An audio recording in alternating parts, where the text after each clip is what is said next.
Donc la dernière fois, on a vu les spectres.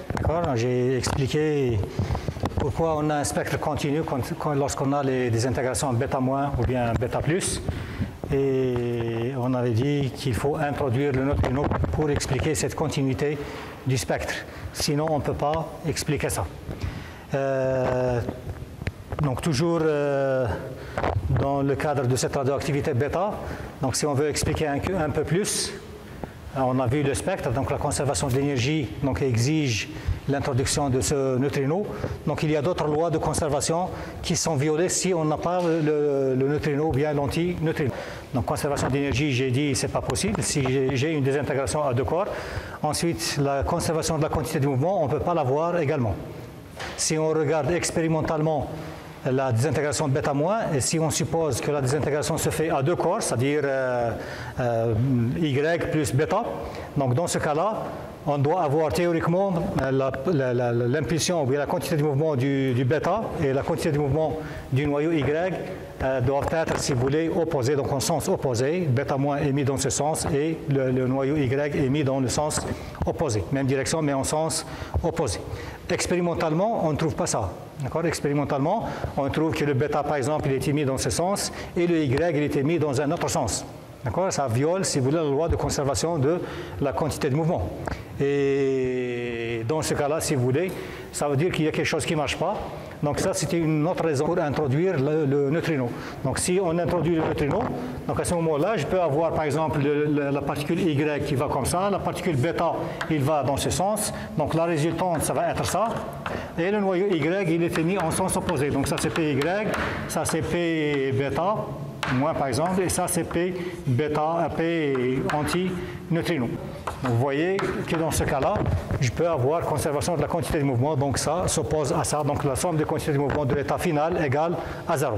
Initial, c'était 0, donc à l'état final aussi, je peux avoir sigma dp de l'état final égale 0. Mais si j'avais une seule particule, obligatoirement, ce bêta doit être émis dans ce sens. Or, c'est pas ça ce qu'on observe expérimentalement. Donc ça, c'est une autre raison, donc c'est une autre loi de conservation qui est violée si on n'introduit pas le neutrino. Il y a aussi la conservation du mouvement angulaire total qui n'est pas conservé si on n'a pas je n'introduis pas le neutrino. Je prends un exemple simple. Par exemple, je prends un noyau X, qui contient un nucléon. Lorsque je dis qu'il contient un nucléon, ça veut dire qu'il contient neutron, si vous voulez, entre neutron et proton. Et les neutrons et les protons, vous savez qu'ils sont tout simplement des fermions. Ils ont un spin qui est égal à 1,5. Donc les fermions sont caractérisés toujours par un spin 1,5. Donc pour nous, ça vous devriez l'apprendre, le neutron, le proton, l'électron, le positron, le neutrino, l'antineutrino, ce sont des fermions, ils ont toujours un spin égal à 1,5. Donc le moment angulaire total, donc si j'ai une désintégration X qui va donner Y plus bêta- plus l'antineutrino, donc si par exemple j'ai un noyau qui contient un nucléon, donc le moment angulaire total, le moment angulaire total, ça va être le moment angulaire orbital plus le moment angulaire de spin. Le moment angulaire orbital, c'est toujours un entier, mais le moment angulaire de spin, c'est le spin total. Donc si j'ai par exemple deux nucléons, et je calcule le spin total de ces deux nucléons, donc ça va être 1,5 plus 1,5. Donc si je combine 1,5 plus 1,5, donc ça peut être 0, ça peut être 1. 1,5 plus 1,5 ou bien 1,5 moins 1,5, donc ça me donne 0, 1. Donc ça me donne toujours quelque chose qui est entier. Maintenant, si je prends le X qui contient un nucléon et A est pair, supposons que A est pair. Si A est pair, ça veut dire que je vais combiner des spins 1,5 à nucléon, c'est-à-dire A pair. Donc si je combine par exemple un nombre pair de 1,5, ça va me donner quelque chose qui est entier. Par exemple 2, 2 c'est pair. Donc si j'ai deux nucléons, je vais avoir 1,5 plus 1,5. Si je combine, ça va me donner soit 0, soit 1. Donc ça va me donner un nombre qui est entier. Donc dans ce cas-là, si A est pair, le J de ce noyau, c'est-à-dire le moment angulaire de ce noyau, elle est entier. Le moment angulaire, ça va être un nombre entier. Donc de l'autre côté, donc là aussi je vais avoir A et Z plus 1. Là aussi j'ai A. Donc si A est pair, là aussi A est pair. Donc là aussi, le moment angulaire, c'est obligatoirement un entier. Si ça c'est entier, donc c'est obligatoirement Y, parce qu'il s'agit du même nombre de nucléons, donc c'est entier. Donc entier égale quelque chose qui est entier, mais le bêta, il a un spin 1,5, supposons qu'il n'y a pas de neutrino. Donc bêta, c'est un électron. Donc il a un spin 1,5. Donc si je combine quelque chose qui est entier avec quelque chose qui est 1,5, donc ça va me donner quelque chose qui est demi-entier. D'accord? Donc dans ce cas-là, c'est-à-dire s'il n'y a pas de neutrino, je peux avoir quelque chose qui est entier ici et de l'autre côté quelque chose qui est demi-entier. Donc je n'ai pas de conservation du moment angulaire.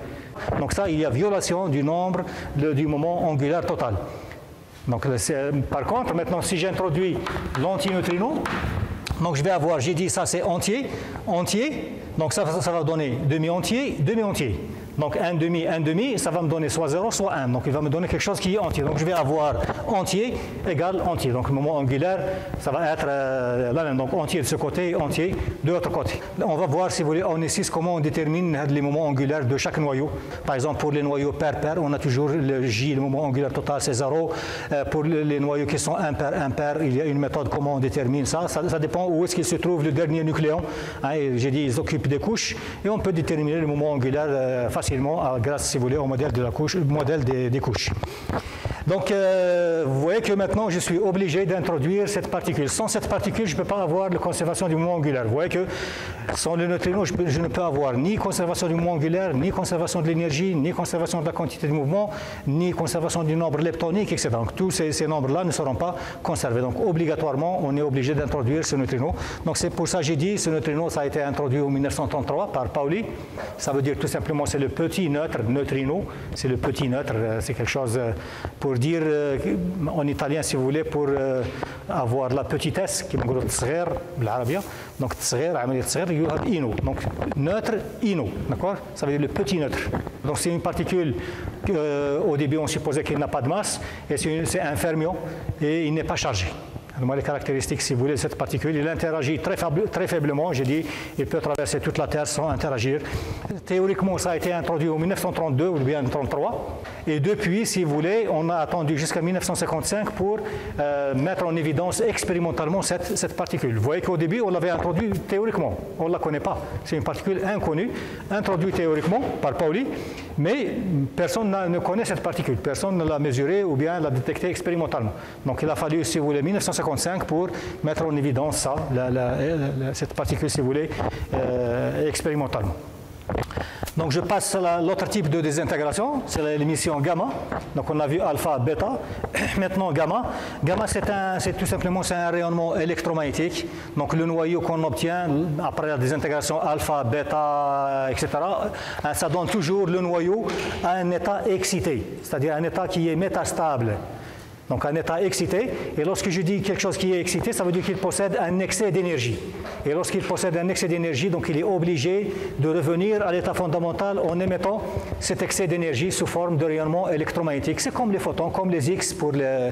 Donc comme je l'ai dit la dernière fois, les X, c'est lorsque les atomes sont excités, par exemple. Si j'ai un atome qui est excité, un électron de la couche K, il passe sur la couche L, etc.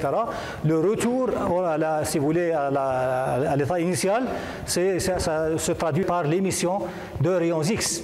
D'accord? C'est un rayonnement électromagnétique lui aussi. C'est l'émission de rayons X, ça c'est lorsque je parle des électrons. Maintenant, à l'intérieur du noyau, c'est la même chose. J'ai dit, à l'intérieur du noyau, vous avez des neutrons et des protons qui ne sont pas mis n'importe comment. Ils occupent des niveaux d'énergie, donc des couches S, P, D, F, etc. Donc c'est bien organisé, c'est bien quantifié, des énergies bien quantifiées. Et si par exemple un neutron ou bien un proton passe d'un niveau à un niveau supérieur, on dit que le noyau est excité. C'est comme l'atome.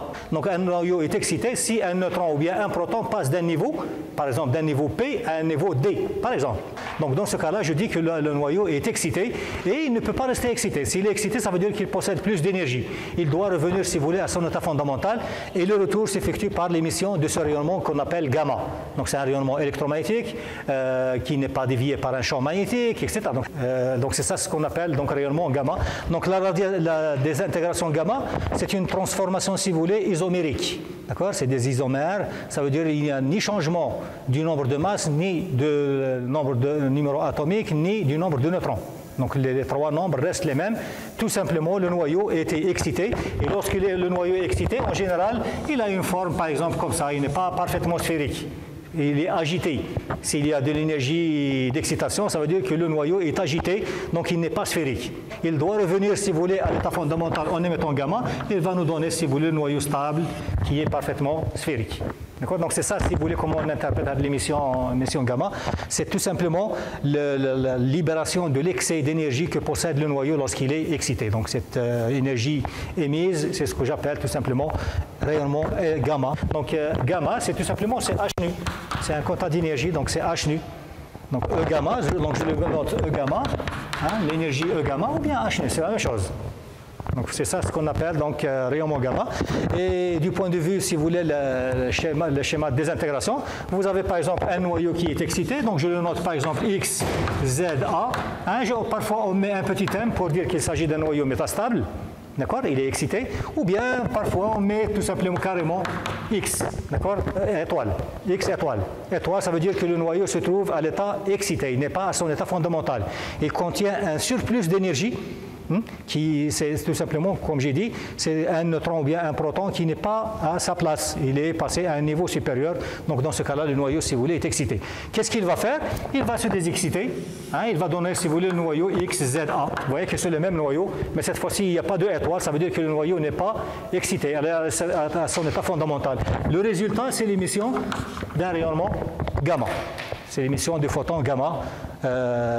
Donc on peut avoir ça, comme on peut avoir par exemple parfois le noyau excité, hein, il peut avoir plusieurs niveaux excités. Par exemple le noyau il est ici, XZA excité, d'accord. Il peut émettre par exemple un gamma et venir ici, gamma 1, et il peut venir ici, donc ça c'est l'énergie E excitation 1, ça c'est E excitation, bien, ça c'est 0, 1, 2, 3, 4. 4, ça c'est le troisième niveau excité, ça c'est le deuxième niveau excité, 3, 2, donc ça c'est le premier niveau excité, et ça c'est E0 égale 0, merde, d'accord, c'est l'état fondamental, d'accord. Donc le noyau, si vous voulez, n'est pas obligé de libérer un seul gamma et arriver au niveau fondamental. Parfois, il y a émission de gamma en cascade ou bien de plusieurs gamma, d'accord. Je peux avoir par exemple ce photon qui vient ici, il va me donner un gamma 1, ensuite de ce niveau à là, il va me donner un autre gamma, un autre photon, gamma 2, et de là à là, je peux avoir un autre photon, gamma 3, et par exemple de là à là, pour passer le fondamental, gamma 4. Vous voyez que pour aller de là à là, j'ai obtenu, si vous voulez, plusieurs gammas. 1, 2, 3, 4 gammas. Comme je peux avoir une seule désintégration, ça veut dire que le noyau il passe directement de là jusqu'ici, il va me donner par exemple un gamma 5. D'accord? Donc l'énergie E gamma 5, E gamma 5 est égale à l'énergie d'excitation, est égale à EX4. Donc de là à là, l'énergie, si vous voulez, qui est libérée, il y a. Donc ça c'est 0, là c'est EX4, donc EX4 moins 0, ça me donne EX4. Donc l'énergie du gamma, de là à là, est égale tout simplement à cette énergie. Donc j'ai E gamma 5 est égal à EX4. D'accord? Ou là, donc je peux avoir aussi E gamma 5 est égal à E gamma 1 plus E gamma 2 plus E gamma 3 plus E gamma 4. C'est la somme des différents gamma. Donc je peux observer 4 gamma, 4 photons, et chaque photon est caractérisé par une énergie. L'essentiel, c'est que E gamma total est égal à E gamma 1 plus E gamma 2 plus E gamma 3 plus E gamma 4. Donc je peux avoir autre chose. Ça dépend. Maintenant, je peux avoir une infinité, mais il y a des lois de conservation, des règles de sélection qui peuvent permettre à ces gamma d'exister comme ils peuvent ne pas exister. D'accord? Ça aussi, on va le voir en dehors de l'étude de l'émission gamma. Il y a des gamma qui ne sont pas possibles. Donc je peux avoir par exemple ça. Un noyau, il vient ici, il va me donner un gamma, celle qui est en vert, et par la suite il vient ici. D'accord? Je peux avoir ça plus ça. Donc ce E gamma est égal à ça plus l'énergie de ce gamma. Donc c'est comme ça lorsqu'on parle, si vous voulez, des niveaux excités, c'est le niveau fondamental. Lorsque le noyau est excité, je peux avoir différents états excités. Et le retour, ça peut s'effectuer directement, comme il peut s'effectuer par étapes, c'est-à-dire en formant une cascade. Premier, deuxième, troisième, etc. Jusqu'à obtenir le niveau fondamental. L'essentiel, c'est que ce noyau, il doit se libérer de cette énergie-là qui est EX4, jusqu'à arriver ici. Donc ici, c'est le noyau XZA, mais sans étoile. Donc voilà, si vous voulez, pour l'émission gamma, c'est une transition, comme j'ai dit, ou bien une transformation isomérique. Ça s'appelle transformation isomérique. Donc l'énergie, si j'écris la transformation, c'est tout simplement XZA étoile qui va donner XZA plus gamma, tout simplement. Voilà l'écriture, comment j'écris cette transformation. Si j'ai plusieurs gamma, donc je vais mettre gamma 1 plus gamma 2 plus gamma 3 plus gamma 3, 4. Ça veut dire qu'il y a la suite, il y a 4 gamma qui sont émis. D'accord? Donc là, c'est lorsque j'obtiens directement l'état fondamental, c'est-à-dire je prends ça. D'accord? Ça, c'est gamma 5. Donc l'écriture, vous voyez qu'on l'écrit donc la désintégration de cette manière. Donc je peux écrire la conservation de l'énergie. Donc je vais avoir par exemple mx étoile, vous voyez que c'est l'énergie d'excitation incluse. D'accord? C carré est égal à mx c carré plus t gamma plus l'énergie de recul du noyau x. Donc je peux l'écrire de cette manière, donc la loi de conservation de l'énergie. Vous voyez que maintenant, pour avoir une idée sur l'énergie du gamma, comparée à l'énergie d'excitation. Donc j'ai dit tout simplement, cette énergie d'excitation, elle est fournie au gamma. Mais il y a une petite partie de l'énergie, elle est fournie au noyau Y, un noyau X. Donc ce noyau, il recule. Le noyau X, il va subir un recul, donc il a un certain mouvement. Donc de ce fait, je peux avoir une idée sur ce Tx. Donc pour calculer ce Tx, j'écris la loi de conservation de l'énergie et conservation de la quantité du mouvement. Donc à chaque fois que vous avez deux inconnus, essayez d'écrire les deux lois de conservation. La conservation de l'énergie et conservation de la quantité du mouvement. Donc conservation de l'énergie, vous avez cette expression. M étoile x c carré égale mx c carré plus tx plus e gamma.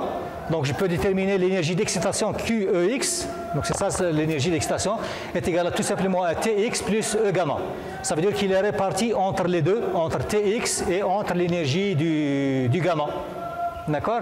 Maintenant, si j'écris la loi de conservation de la quantité de mouvement, je suppose que ce noyau est au repos, il se désintègre, il va me donner ça et ça. Donc ça veut dire que les deux particules doivent être émises en sens opposé, c'est-à-dire Px est égal à moins P gamma en vecteur. Mais en module, Px égale P gamma. D'accord? Maintenant, si je veux calculer ce E gamma, qu'est-ce qu'elle va prendre comme valeur? Vous voyez que je peux remplacer, je peux avoir Tx, l'énergie cinétique de la particule X, comme l'énergie qu'il va emporter est très faible, donc je peux utiliser la méthode classique, c'est-à-dire Tx égale Px au carré sur 2m, d'accord, sur 2mx. Donc Tx égale Px au carré sur 2mx. L'énergie du gamma, c'est h nu, est égale à P gamma c, d'accord? L'énergie du gamma, c'est P gamma c. C'est h nu, c'est E gamma, c'est P gamma c. Donc je peux l'écrire comme je veux, donc ça dépend qu'est-ce que j'ai. Maintenant, moi j'ai la quantité de mouvement, donc E gamma est égal à, c'est-à-dire H nu ou bien E gamma est égal à P gamma C. Donc vous voyez que si je reviens maintenant à Tx, c'est Px au carré sur 2mx. Si je remplace Px par ce que j'ai obtenu dans la relation 2, Px égale à P gamma. Px égale, on a trouvé la conservation de la quantité de mouvement, Px égale P gamma. Donc si je remplace Px par P gamma, donc je vais avoir P gamma au carré sur 2mx, je multiplie le tout par C carré du haut vers le haut, C carré vers le bas, donc je vais avoir P gamma au carré, C carré. P gamma au carré, C carré, c'est quoi? C'est E gamma au carré, d'accord? C'est E gamma au carré sur 2mx, C carré. D'accord? Maintenant, si je remplace dans l'équation 1, Tx, je vais le remplacer dans l'équation 1. Donc, je vais avoir QEx égale E gamma au carré sur 2mx c carré plus E gamma. D'accord? Vous voyez que j'obtiens une équation du deuxième degré, AX2 plus BX plus C. Je détermine, calcule le delta, d'accord? Et je cherche les solutions. Donc, si vous déterminez X1, la solution là, donc ça va vous donner E gamma est égal à donc E gamma est égal à moins mx c carré plus racine de mx au carré c4 plus 2mx c carré QEx. Maintenant, avec ça, si je fais sortir de la racine, je fais sortir mx c carré.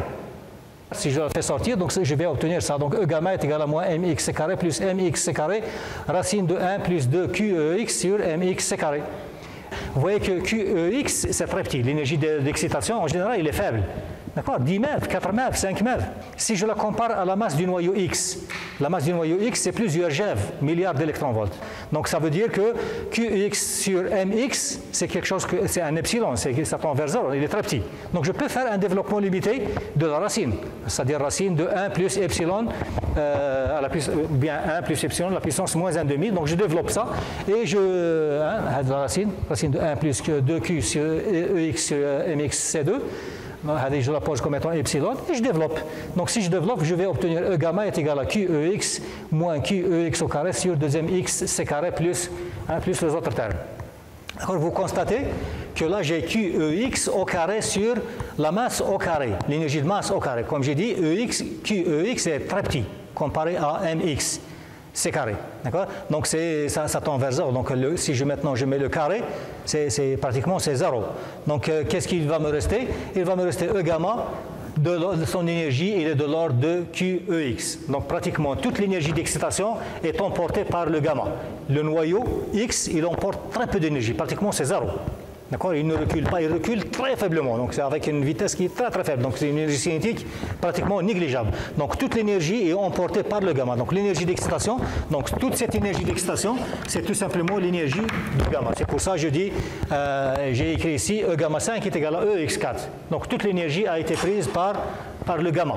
D'accord? Et le noyau, il emporte très peu. C'est pas nul, mais c'est très négligeable devant l'énergie, si vous voulez, du photon. Donc toute l'énergie d'excitation, il est donnée carrément au photon gamma. Maintenant, il y a un autre mode de désexcitation. Parfois, si vous voulez, on ne peut pas avoir l'émission gamma. Le noyau, il est excité, mais il ne peut pas donner un gamma. Il peut procéder autrement. Donc, il y a un autre, si vous voulez, mécanisme qui est compétitif au gamma et qu'on appelle conversion interne. Donc, cette fois-ci, au lieu d'observer le gamma qui va sortir du noyau, donc on ne va pas observer le gamma. Donc, l'énergie d'excitation sera communiquée à un électron du cortège. Vous voyez que maintenant, là, on fait intervenir le cortège. Donc, l'énergie d'excitation sera communiquée à l'électron de la couche K. D'accord? Donc, l'électron, il va recevoir cette énergie, il sera extrait.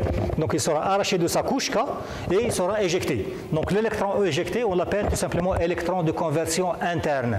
C'est un électron de conversion interne.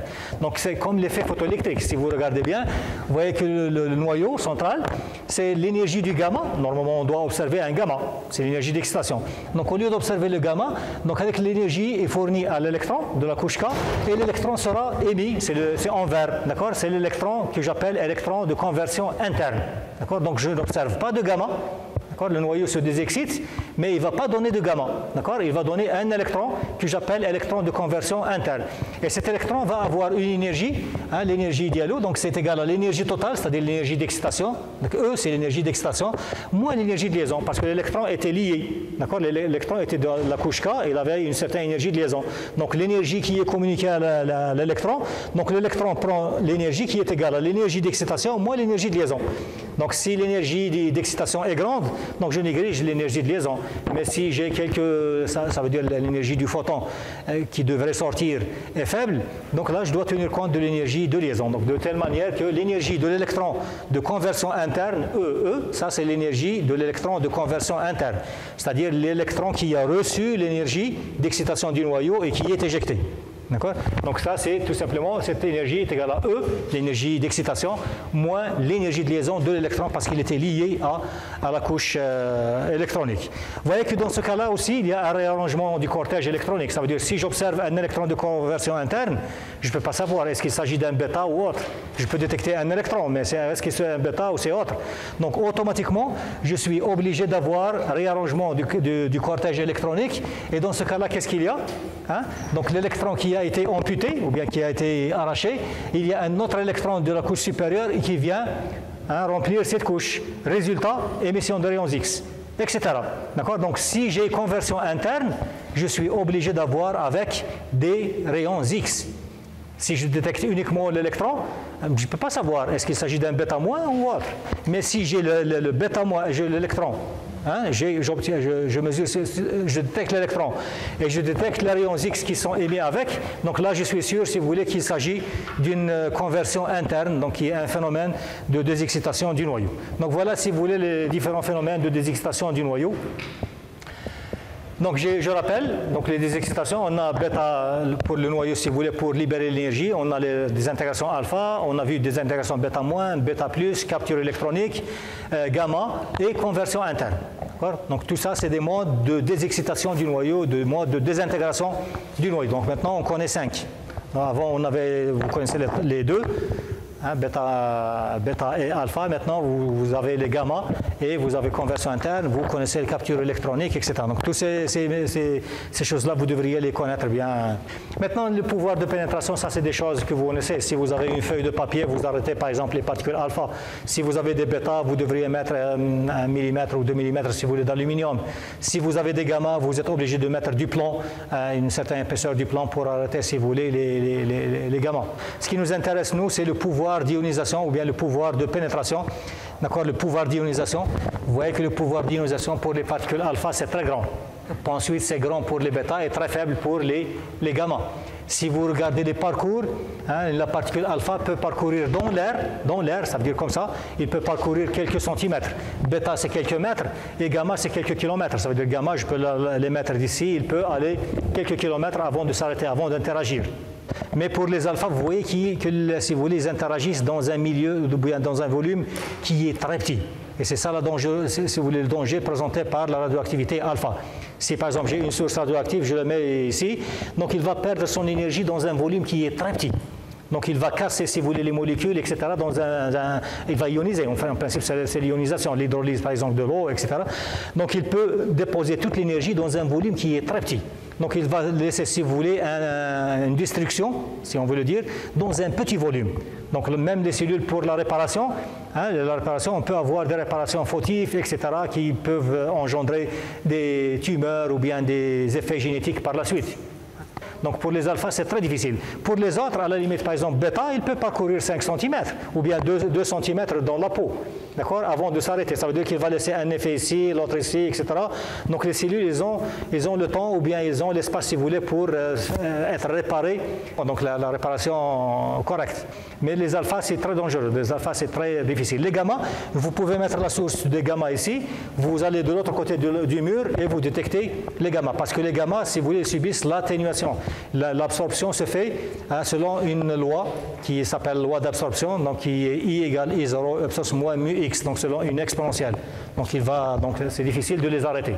Par contre, les alpha et les bêta, ils perdent leurs énergies progressivement. Ça veut dire plus ils avancent, ils perdent, ils s'arrêtent. Gamma, non. Gamma, ça suit une loi d'atténuation, une loi d'absorption des gamma. D'accord? Donc les alphas, c'est un peu compliqué, c'est très difficile. Voilà, donc je passe la loi de transformation radioactive. Donc la loi de transformation radioactive, vous la connaissez, vous l'avez déjà vue, c'est la fameuse loi, N égale N0 E epsilon moins lambda T. Tout ce que vous devriez savoir, c'est que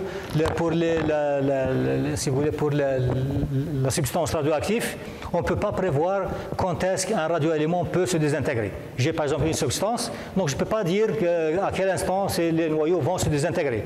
Même si j'ai par exemple plusieurs noyaux, je ne peux pas dire que ce noyau va se désintégrer avant celui-là, ou bien celui-là, les anciens, il doit se désintégrer avant celui-là qui est nouveau, etc.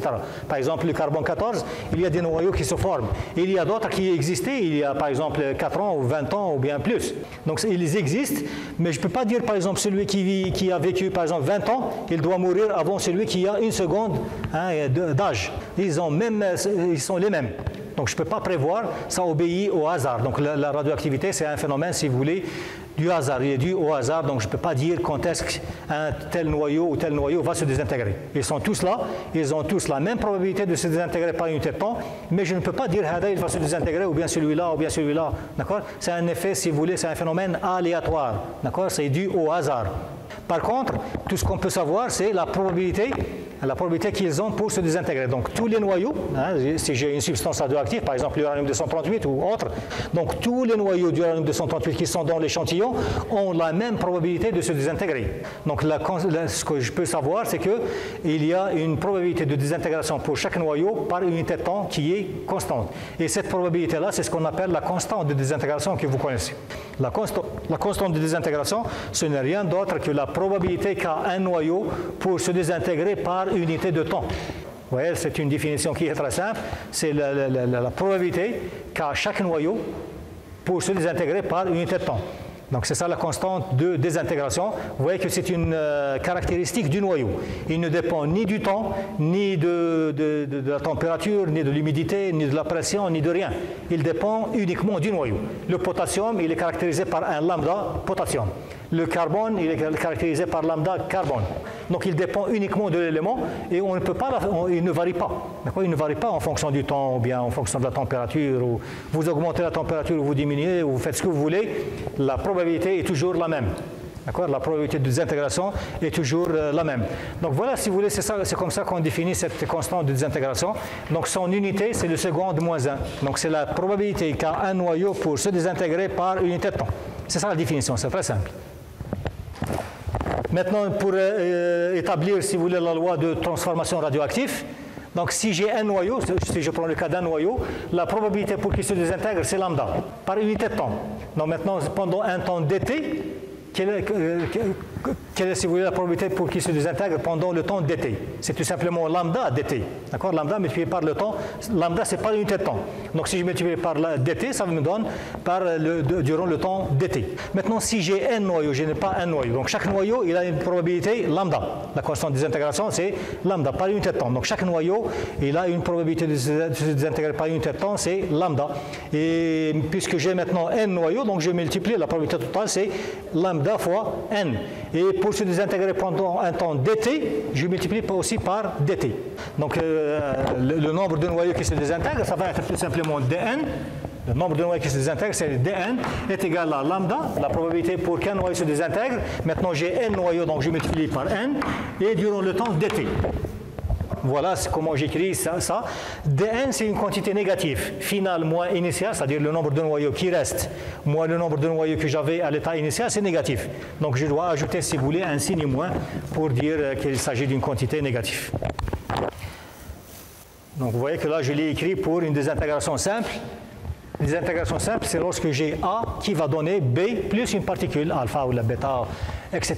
Donc vous voyez que j'ai dn, ou bien dn est égal à moins lambda n dt. Donc je peux maintenant faire l'intégration de ça. Donc dn sur n est égal à moins lambda t. Donc si j'intègre, ça va me donner log de n est égal à moins lambda t plus constante. Je n'ai pas de bornes, j'intègre et je n'ai pas de bornes, donc j'ai une constante d'intégration. La constante d'intégration, je peux la déterminer toujours à partir des conditions à l'origine. Qu'est-ce que j'ai à l'instant t égale 0? Si à l'instant t égale 0, j'avais un certain nombre de noyaux, je suppose qu'à l'instant t égale 0, je dispose d'1 milliard de noyaux. Donc n0 égale 1 milliard. Par exemple, je connais ça. Je connais qu'à l'instant t égale 0, on m'a donné un échantillon qui contient n0 noyaux. Donc à l'instant t égale 0, j'avais n0. Donc si je remplace t par 0, donc je vais avoir log de n0 est égal à la constante, directement. Donc c égale à la constante. Vous voyez que j'obtiens, à partir de là, j'obtiens directement la loi de transformation radioactive. N égale n0, e à la puissance moins lambda t. N, c'est ça la loi, n de t à l'instant t, d'accord, égale n0, c'est le nombre de noyaux que j'avais à l'instant t égale 0, e à la puissance moins lambda t. Donc c'est ça la loi de transformation radioactive. N de t, c'est le nombre de noyaux qui restent, c'est-à-dire les noyaux qui n'ont pas à subir la désintégration. Ce n'est pas les noyaux qui disparaissent. D'accord, c'est les noyaux qui restent. N0, c'est ce que j'avais à l'instant t égale 0. T, c'est le temps, d'accord, et lambda, c'est la constante de désintégration qui caractérise l'élément, d'accord, qui caractérise l'élément que je suis en train d'étudier, par exemple. Maintenant, si j'essaie de tracer ça, c'est très simple. Si on essaie de tracer ça, donc j'ai... Ça, c'est le temps. Ça, c'est n de t. Je suppose qu'à l'instant t égale 0, j'avais n0. Donc je sais maintenant que n à l'instant t quelconque, ça décroît selon une exponentielle. Donc ça décroît avec un facteur de décroissance qui est e à puissance moins lambda t. Donc si je trace ça, donc ça va me donner quelque chose d'exponentiel. Donc ça c'est n de t.